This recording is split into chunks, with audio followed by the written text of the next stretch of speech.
Joining me now is former CEO of Energy UK and former Treasury Minister Angela Knight. Angela, thank you so much for joining us today. The big question we're asking people at home today, really interested to hear your view as someone who was in the government between 1995 and 1997 under John Major, is do you think we are now at a point where we should say privatisation has failed, or is it the way this company, particularly Thames Water, is being run, that has failed, rather than the idea of private companies themselves?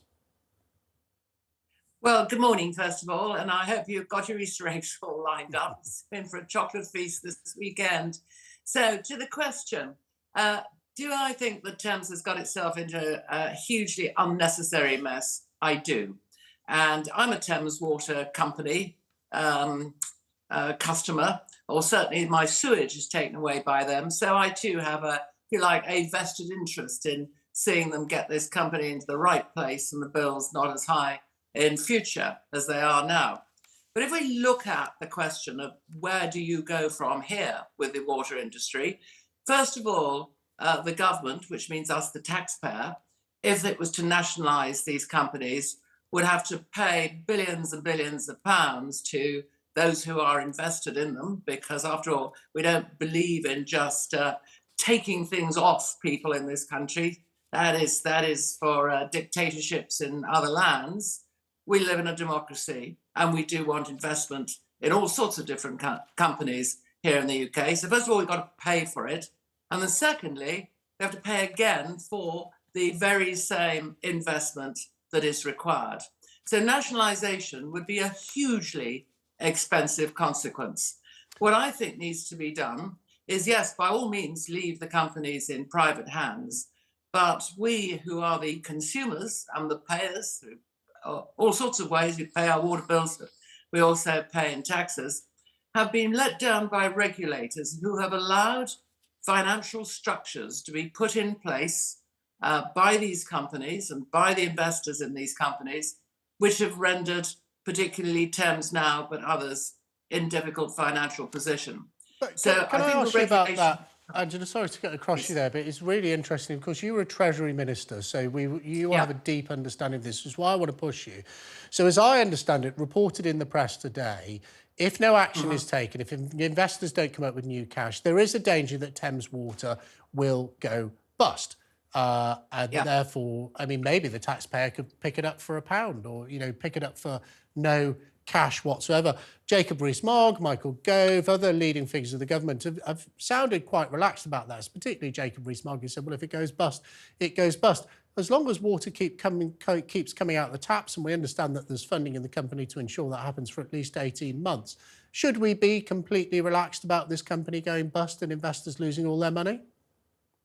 No, I don't think we should. And I suspect that if you were a university lecturer, you would be pretty upset because the university pension scheme owns about 20% of this company. No, I don't think companies going bust when they don't have to is something to rub our hands with glee about. Thames has brought in a new chief executive. He's been there, 8 weeks, 9 weeks, something like that. Hugely respected individual. If anybody can sort this out, and he's got to sort it out on the investor side, the customer side and the regulator side, he can.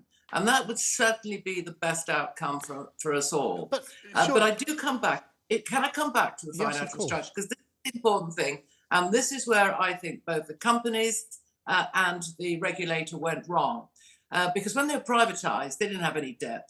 We paid off their debt. But we also, because I'm at the age who remembers what it was like before they were privatised, when they were nationalised, there was a huge amount that needed to be done, which hadn't been done because taxpayers' money was always diverted somewhere else. So they didn't have any debt, but they had a huge investment programme to undertake. And in order to do that, they had to borrow money, they had to raise money from shareholders and whatnot. And that is all fine, except when it went over the top.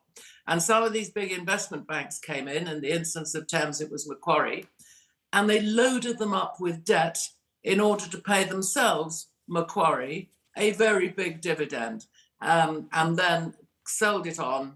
And when they sold it out, there's much more debt inside Thames than had been the case when they bought it. I appreciate they've done some investment, but it was out of proportion, the amount of debt they loaded them up with. and the amount that they pay themselves. And that is the problem that has happened in some of these companies. Not all, but in some of these companies. And the regulator should have stepped in. And if they needed extra powers, they should have asked for it. So that what we had with our water companies was a stable financial structure. Come back to Thames. Do you know, I do have some considerable confidence that under Chris Weston, Thames may well be able to get itself into a better position, but nothing is going to be cheap. 40% rise in our bills is very high, and I hope it doesn't get there.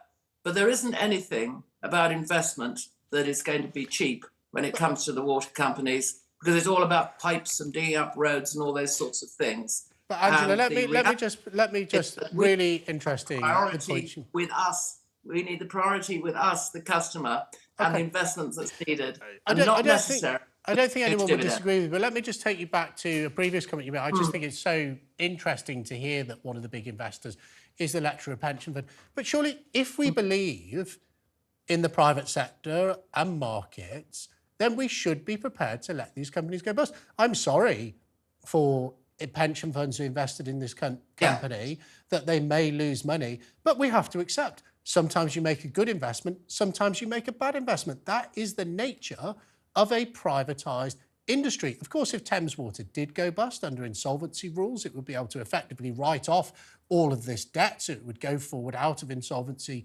debt-free. Maybe that is the right route. If we believe in the private sector and the markets, we shouldn't be squeamish, surely, about this company going into becoming insolvent. That is the nature of markets. And if you're not prepared to accept that this company can or should become insolvent, then maybe the answer is to nationalise it, because it isn't a private company. If ultimately it is backstopped by the taxpayer and we are not prepared to see it go bust, it is a quasi-arm of the state, surely.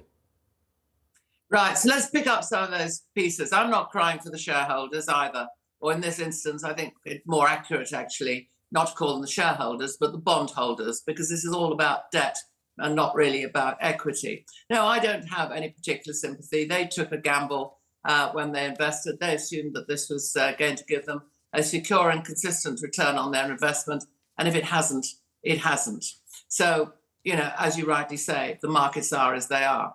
However, when nationalisation took place in this country, we took a view, the country took a view, the governments of the day, and of course nationalisation took place across a long period of time. It wasn't all one big bang in a year. The view was taken that when it comes to utilities, which are things that we all need and have a right to expect is available, a regulatory framework was put round them. And that regulatory framework was there in order to make sure that there was various consistencies, price, investment, improvements, or whatever.